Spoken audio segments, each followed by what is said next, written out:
Bus already వడ్ల tractor ముంగట వెళ్తుంది. ముంగట వెళ్ళిన తర్వాత వెనకకి ఆర్టీసీ బస్సు వస్తుంది.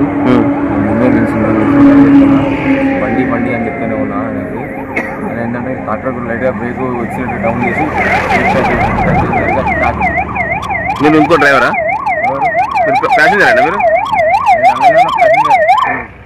అంటే బస్సు చూసుకోలే, బ్రేక్ కొట్టలే అన్నట్టు.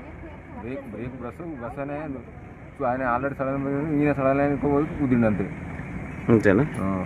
ఆయన ఆల్రెడీ ట్రాక్టర్ వెళ్ళిపోతుంది ముంగడికి. నేను వెనకగా వచ్చి కొట్టేసింది. స్పీడ్ బాగుంది అంటున్నారు బస్సు? స్పీడే ఉంది. రన్నింగ్ డౌన్గా అన్న స్పీడే ఉంది. ఎటు నుంచి ఎడుతుంది? మీరు ఎటు పోతారు? హైదరాబాద్ నుంచి కరీంనగర్కి వస్తుంది బస్సు. ఈ ట్రాక్టర్ కరీంనగర్ పోతుంది.